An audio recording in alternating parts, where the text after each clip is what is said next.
The rain started as a rumor on the windshield, a soft tapping that grew into a steady drum.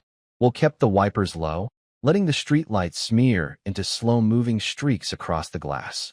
The city had that late-hour hush, not quite exactly, just tired. Billboards blinked to no one. Restaurant signs hummed to empty booths. Somewhere behind him, a room full of handshakes and cameras was still replaying the same congratulations. But in here the car felt like a small, rented island. He turned the radio down until the DJ's voice became a warm, meaningless murmur.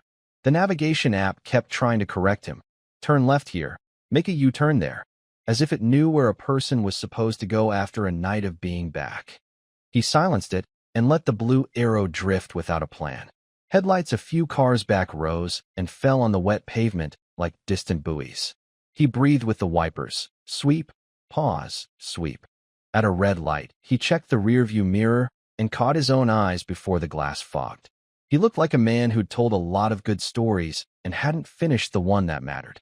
He rubbed the heel of his hand across the fogged patch, then rested his palm on the steering wheel and listened to the rain find its rhythm. It was the kind of weather that made old thoughts knock. On the passenger seat lay the remains of the evening, an envelope with a program, a phone buzzing every now and then with polite persistence, a gift bag with tissue paper that refused to stay put. He tucked the paper down, the same way you tuck a blanket around a restless child, and told himself he'd answer people tomorrow. Tomorrow had been his favorite kind of promise lately. Safe, elastic, always close enough to believe and far enough to postpone. The light changed. He rolled forward, trading the wide boulevard for smaller streets lined with exhausted trees. The city thinned into neighborhoods with porches and puddles. A convenience store glowed like a fish tank at the corner. A man in a soaked hoodie counted change with the focus of a surgeon. 2 blocks later, the road narrowed again and the houses stepped back. He realized he was near the part of town where the bus lines start to make less sense, where schedules belong more to the weather than to clocks. He didn't plan to pull over. He didn't plan anything.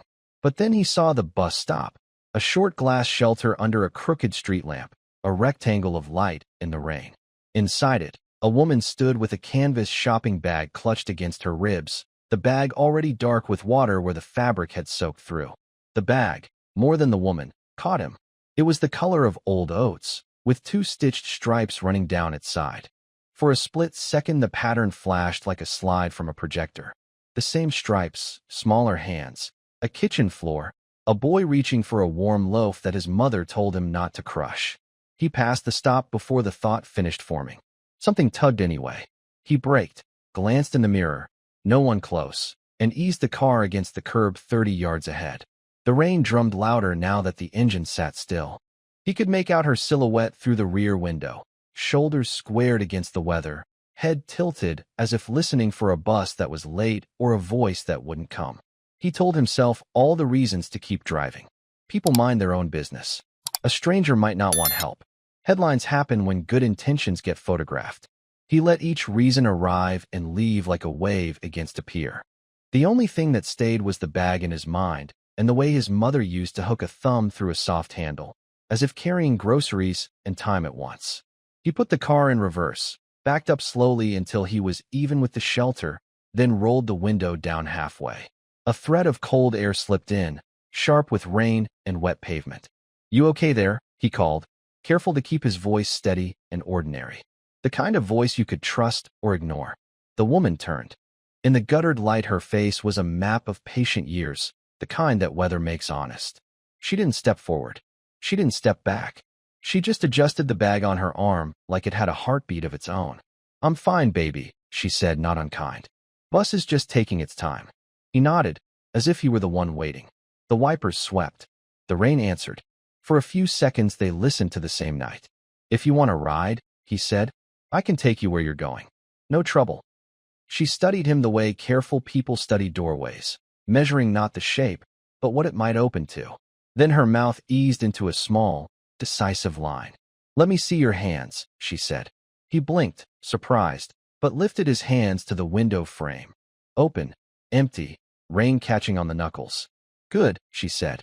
People with open hands usually mean what they say. She stepped out of the shelter and into the rain. As she reached the car, he saw the stitched stripes up close. They were exactly the same. Rain poured in thin silver threads, blurring the lines between road and sky. The woman hesitated at the curb, then opened the passenger door and slipped inside, bringing the smell of wet fabric and faint perfume. She sat upright, careful not to touch anything she didn't need to, the bag still pressed tight against her chest. "Thank you," she said, her voice steady, not shy, not afraid. "Bus stopped coming an hour ago." Will nodded, turning the heat on low. "It's no problem." For a minute, the only sound was the heater clicking to life and the hiss of tires on soaked asphalt. Her hair was gray and heavy with rain, and droplets ran down her hands into the frayed sleeves of her coat. She looked ahead, not at him. "You always pick up strangers in the rain?" He smiled faintly. "Only when they remind me of home." That made her glance his way for the first time. Her eyes weren't curious, they were knowing. "Home," she repeated softly, like she was testing whether he still believed in the word. "Long drive to find it, isn't it?" He didn't answer. The wipers swept again, clearing just enough glass to show the empty street ahead. She traced a finger over the fogged window, drawing a circle that slowly disappeared. "I used to wait for my boy," she said quietly. "Every night after his shift, I'd stand by the window until I saw his headlights. When you're a mother, you never stop waiting for someone." Something in his chest folded. He tightened his grip on the wheel, pretending to adjust it. "He's still around?" "Oh, sure," she said, smiling a little. "World keeps him busy." "That's good. Busy means he's living." The car filled with a silence that wasn't uncomfortable, just full. Outside, the rain softened. The city behind them was fading into mist, its noise small and far away. Will glanced at her bag. The same color, the same stitched stripes he remembered from the kitchen floor of a childhood house that no longer existed. For a moment, he wanted to ask her name, but he didn't. Some people you meet only once, he thought, and that's enough to remember them forever. They drove in silence for a while, the kind that fills a car without pressing on you. The rain slowed to a whisper, tapping now and then against the windows like it was trying to get their attention. The city lights behind them faded to a pale orange haze, and the road ahead stretched empty, slick, endless, half asleep. The woman rested her bag on her lap. The water had dried in blotches across the canvas, and her fingers absent-mindedly traced the darker stains. Will glanced at her, then back at the road. He didn't know where he was taking her, just away from the rain, he guessed. "You can drop me anywhere there's a street light," she said after a while, her voice almost lost in the hum of the tires. "I'll take you wherever you need," he replied. "It's not far." She smiled faintly, eyes still on the window. "Far's just a word. Some places feel close, and you never get there." He nodded slowly, not sure if she was talking about a destination or about life itself. After a moment, he asked, "What's in the bag?" She laughed softly, surprised by the question. "Bread. Apples. An old magazine. Nothing worth stealing." "It's just, looks like one my mom used to carry," he said. "Same fabric. Same stripes." That made her turn to him. Her expression wasn't surprised, more like understanding. "Then you stopped for the right reason." He thought of saying something honest about his mother, about how long it had been since he'd spoken her name out loud. But the words caught somewhere between his chest and his throat. The woman didn't press. She looked forward again, her reflection sliding across the window glass like a ghost. "You drive like a man who's been running for a long time," she said softly. He gave a small laugh. "Maybe I just never learned to stop." She said, her tone gentle but sure. "That's what my son used to say too. He thought movement was the same as living. But sometimes it's just another way to hide." Will looked at her, the side of her face lit faintly by the passing streetlight, and for a second, he forgot she was a stranger. There was something familiar in her calm, the way she spoke without trying to teach, without judging. Outside, the rain had stopped completely. The road gleamed black and quiet, reflecting the glow of their headlights. "Where are we heading?" he asked quietly. She smiled without turning. "You tell me. You're the one who stopped." They turned off the main road, where the streetlights ended and the air smelled like wet earth. The rain had left behind a silver film on everything. The road, the fences, even the leaves that hung heavy under the weight of water. Will slowed down. The world outside the windshield looked softer now, like it had forgotten to be busy. The woman shifted in her seat, tucking the strap of her bag under her arm. "You can take that next turn," she said quietly. It'll circle back toward town eventually. He nodded, though he wasn't sure he wanted to circle back to anything. They passed a field lit by the glow of a lone billboard, its colors washed out by the mist. He glanced at her. You live near here? Near enough, she said. Far enough, too. He smiled at that. You talk in riddles. I talk the way life happens, she said. You'll understand when you stop thinking so hard. For a moment, her words hung between them, warm and unhurried. He rolled down his window just an inch. The cold air slipped in, carrying the clean smell of rain and asphalt. It reminded him of nights years ago when his mother would open every window after a storm, saying, "Let the world breathe a little." She reached into her bag and pulled out an apple, polished it with her sleeve, and held it out. You look like someone who hasn't eaten dinner. He hesitated, then took it. The skin was cool and waxy under his thumb. He bit into it, crisp, sweet, real. For some reason, that simple taste hit deeper than it should have. I used to eat one of these every night before bed, he said quietly. My mom said it kept the bad dreams away. The woman smiled, still looking ahead. Did it? Sometimes, he said. The nights it didn't, I'd sneak into her room. Pretend I needed water. She knew, the woman said. He looked over. You think so? I know so, she replied, her voice sure but gentle. Mothers always know when fear walks in. He didn't answer right away. The wipers squeaked once, clearing a thin trace of mist. Her words pressed softly against something old inside him, something that hadn't been touched in years. After a while, she said, It's strange, isn't it? How you can love the whole world and still forget how to be kind to yourself. He looked at her profile against the dark window, thinking she was talking to him, but maybe she wasn't. Maybe she was talking to herself, or to every person who'd ever forgotten how to rest. The road bent gently to the right, leading them through a tunnel of wet trees. Neither spoke. The apple was half-eaten in his hand, the taste of sweetness still lingering. For once, silence didn't feel empty. It felt full, like a prayer said without words. They drove deeper into the quiet, where the world seemed to forget it had rules. The road narrowed to a single lane, cracked and patched in places, and the yellow lines were fading like old memories. The storm had rinsed everything clean. No dust, no noise, no urgency. Just the low hum of the engine and the soft rhythm of tires cutting through shallow puddles. Will glanced at the woman. She looked peaceful, watching the passing trees like they were old friends.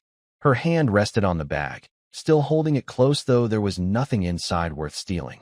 It wasn't about the contents, he could tell. It was about the habit of protecting something fragile. He cleared his throat, half to break the silence, half because silence had begun to feel like confession. You said you used to wait for your son, he began carefully. Does he still come around?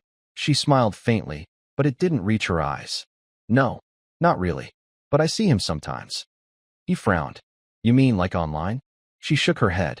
No, baby. I mean in other people. Sometimes a man holds a door the way he used to, or laughs the same way he did when he was small. Life has a way of giving you echoes when you can't have the voice anymore. Will nodded slowly, her words sinking into him like warm water. He thought of his own kids, how fast they'd grown, how often he'd said later when they wanted now. He wondered if that's how distance really starts, not in miles, but in the tiny moments you think will repeat themselves forever. After a while, he said, You ever wish you'd done things different? She laughed softly. Every mother does. But wishing's just talking to ghosts. Better to talk to the living while they still answer. He tightened his hands on the steering wheel. The truth of it hit him harder than he expected. They passed a small diner, closed for the night, its sign flickering like a heartbeat that refused to stop. You hungry? He asked. She smiled, almost amused. You offering to buy me dinner? He chuckled. I'm offering company. Dinner's optional. She looked at him, the corner of her mouth lifting. Then keep driving. Sometimes company's better when it doesn't talk too much. He nodded and drove on. The rain had stopped, but the roads still glistened, reflecting their headlights like liquid glass. For a long moment, he felt something unfamiliar, a calm that wasn't forced, a quiet that didn't demand anything. It felt like being a child again, riding in the passenger seat while someone else decided where the road would end. And for the first time in years, Will didn't mind not knowing where he was going. The diner's glow disappeared behind them, swallowed by the dark. Ahead, the road stretched out like a ribbon of silver, the faint shimmer of moonlight spilling across wet pavement. The woman leaned her head slightly toward the window, watching her reflection blur and fade with every turn. Will kept one hand on the wheel, the other resting near the gear shift, relaxed in a way he hadn't been in years. "Do you ever miss it?" she asked suddenly. "Miss what?" "Whatever it was you left behind." He thought about it. The question was simple, but it reached places most people didn't. He could have said no. He'd practiced that lie before, but something about the softness in her tone made honesty easier. "Sometimes," he admitted. "Not the noise. Not the eyes. Just the people I used to be before all that." She smiled faintly, still looking at her reflection. "That's what people never understand.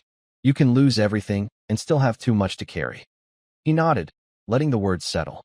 Outside, a coyote darted across the road, caught in the headlights for a heartbeat before disappearing into the brush. Life went on, unbothered. The woman shifted in her seat. "When I was young," she said, "I thought growing older meant getting wiser. Turns out it just means learning what not to say." Will laughed quietly.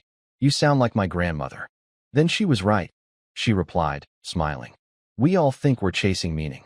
Most days, it's just peace we're after." He looked at her then, really looked, the lines on her face soft in the dashboard light, her eyes steady, kind. There was no performance in her presence. No mask. She was exactly where she was supposed to be. "I don't think I've felt peaceful in a long time," he said finally. "Then maybe it's time you stopped earning it," she said. "Peace isn't a prize. It's a chair. You just have to sit in it." He laughed again, not because it was funny, but because she was right. For a few miles they didn't speak. The silence wasn't heavy, it breathed with them. The car's heater hummed softly, the rhythm of the tires filling the gaps between thoughts. At a stop sign, he turned to her. "You sure you don't want to tell me where home is?" She glanced at him, then out toward the horizon where the stars began to wake. "Maybe I already did," she said. "You just don't know it yet." And as he started forward again, Will realized he wasn't driving her anymore. She was leading him somewhere, someplace quieter than the world he'd been living in. They crossed a bridge that barely looked sturdy enough to hold them. Beneath it, the water shimmered with faint city reflections, broken every few seconds by the ripples of unseen rain still dripping from trees. On the other side, the lights thinned until there was only darkness, the hum of the engine, and the quiet sound of breath between them. The woman tilted her head, eyes half closed, as if listening to something beyond the car. "Funny thing about driving at night," she said softly. "You only see as far as your headlights, but somehow you keep going anyway." Will smiled at that. "Sounds like faith." She nodded. "Or stubbornness. Hard to tell the difference sometimes." He slowed the car as the road began to curve. The headlights swept across an old gas station, abandoned, its sign tilted, the paint peeling like old bark. The image tugged at something in him. He couldn't remember the last time he'd seen a place so still. "You ever think about stopping?" she asked, her voice almost a whisper. "All the time," he said, "but I never do." "Maybe because you're afraid it'll be too quiet," she said. He didn't answer, just stared ahead. The truth of it sat heavy in the air. For years, quiet had meant danger, a room full of thoughts waiting to ambush him. The woman reached into her coat and pulled out a small napkin, folded neatly. "I keep this," she said, placing it on the dashboard. "From the last lunch I had with my boy." He wiped his hands on it, and I couldn't throw it away. He looked at it, the soft fabric, the faint stain of tomato sauce on one corner, a crease that looked like time itself had folded it. "You carry that around with you?" "Everywhere I go," she said simply. "We don't get to choose what stays. We just learn to carry it differently." He nodded slowly, feeling something tighten behind his ribs. "What was his name?" "Michael," she said, a little smile flickering at the sound of it. He had this laugh, loud, careless, full of sunshine. "You'd have liked him." Will swallowed. "He sounds like someone I used to be." "Maybe you still are," she said. "Just a little quieter now." They passed a field full of tall grass. Fireflies blinked lazily over the wet ground, lighting up in soft patterns like Morse code messages from the earth itself. The woman whispered, "It's beautiful when the world forgets to rush." And for the first time in a long time, Will didn't feel like he needed to fill the silence with words. He just drove, letting the night hold them both, two strangers who somehow felt like family that had been missing too long. The road smoothed out again, stretching into a flat ribbon between open fields. The clouds had drifted apart, and the sky above them was clear now, a deep blue-black, sprinkled with quiet stars. The kind of sky that doesn't judge you, that just watches. The woman sat with her eyes closed, breathing slow and steady. Will glanced at her from time to time, unsure if she was asleep or simply resting in that still way some people do when they've already said everything that matters. He turned the radio back on, low this time. A soft soul song floated through the speakers, something old, something warm. He hadn't heard it in years. For a second, he saw himself as a kid again, feet dangling off the porch steps, his mother humming the same tune while folding laundry. The woman stirred. "I love that song," she murmured, eyes still closed. "Reminds me of mornings. The kind before the world wakes up mean." He smiled. "My mom used to play it while making breakfast. Said the music made the eggs taste better." She chuckled, quiet and genuine. "Then she must have been a good woman." "She was," he said softly.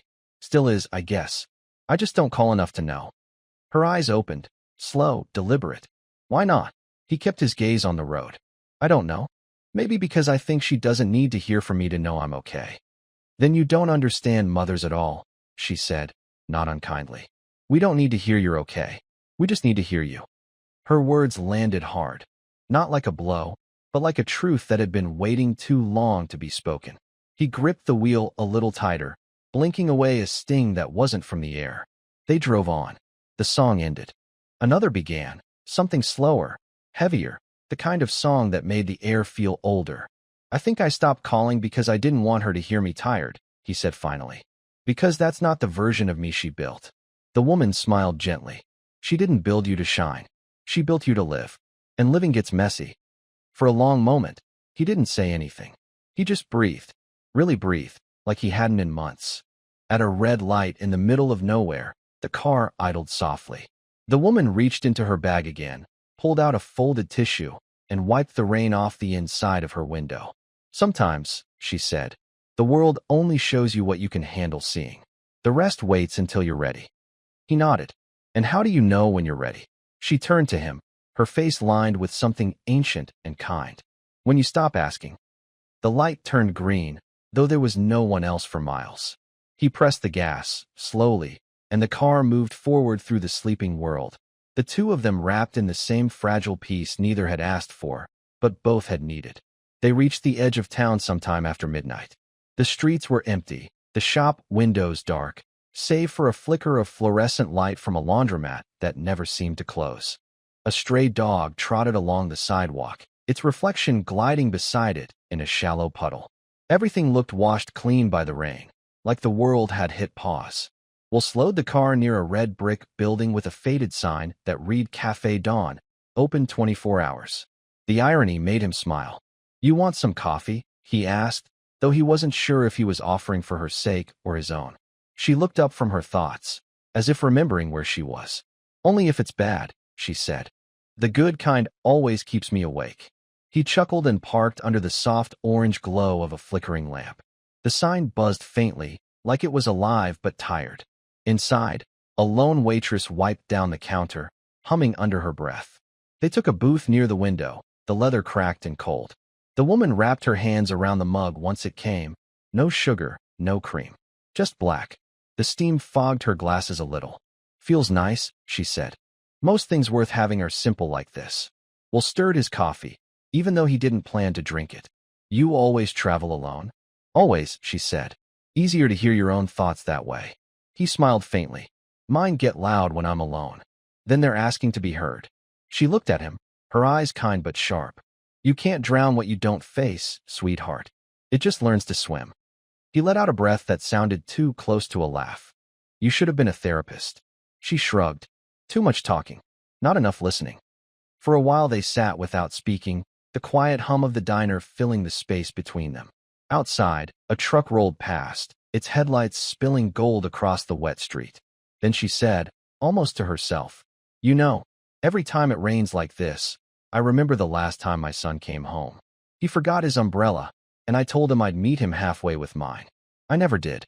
I thought, he's grown now, he'll be fine."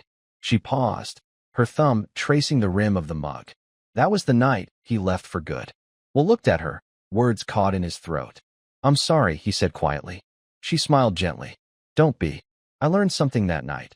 Sometimes love isn't about keeping people close. It's about giving them enough light to find their way when they go. He swallowed hard. You sound like someone who forgives too easily. She looked out the window at the rain-soaked street. Maybe. Or maybe I just stopped confusing forgiveness with forgetting. They finished their coffee in silence. The clock above the counter ticked steady and slow, each second soft but deliberate. When they stood to leave, she placed a few crumpled bills under her cup, though he tried to stop her. I pay for what brings me peace, she said, and smiled. Outside, the rain had started again, soft, polite, almost like it didn't want to interrupt them. They stood under the awning for a moment before walking back to the car. Where to now, he asked. She looked up the quiet street, where the lamplight faded into mist. Home, she said finally. This time, I think I remember the way. The streets grew narrower as they left the diner behind. Houses appeared again, small, quiet, sleeping. The woman leaned closer to the window, her breath fogging the glass. Here, she said softly. Turn left. Will slowed, the tires crunching over wet gravel. Ahead stood a row of old homes, their porch lights glowing dim and warm, like tired eyes refusing to close. You live around here? He asked. Used to, she said. Haven't been back in years. They stopped in front of a pale yellow house with paint peeling at the edges. A wind chime moved lazily under the porch.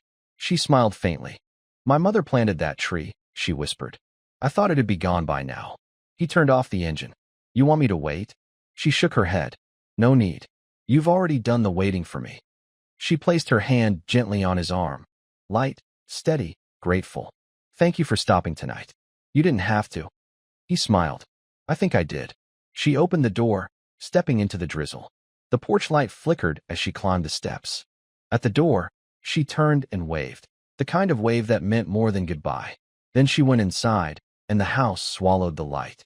For a long moment, Will stayed parked there, engine off, rain whispering on the roof. He looked at the empty seat beside him and felt the world slow down, not in sadness, but in peace. Will sat there for a while, the car idling quietly, headlights painting thin lines across the rain-soaked road. He didn't want to leave just yet.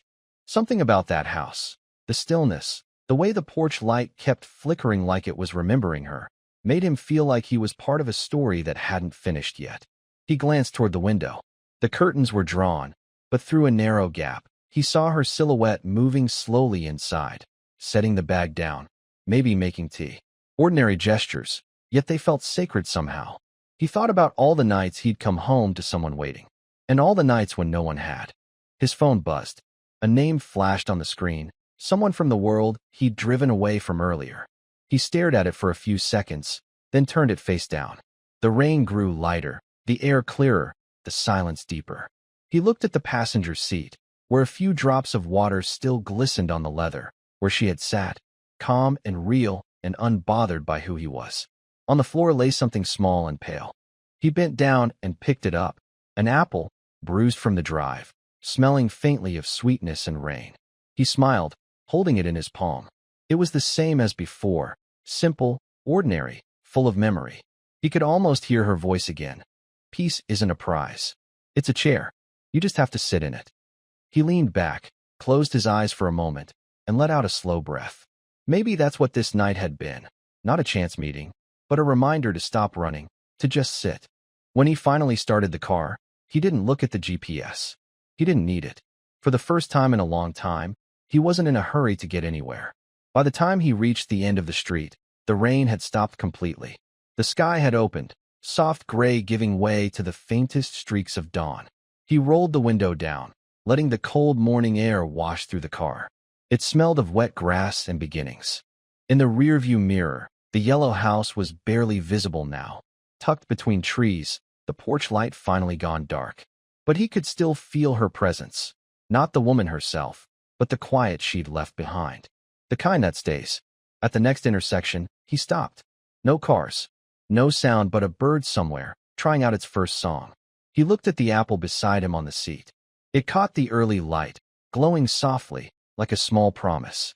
He picked it up, turned it in his hand once, then set it carefully on the dashboard. Not as a souvenir, but as a reminder. Then he drove on. No music, No destination, no noise.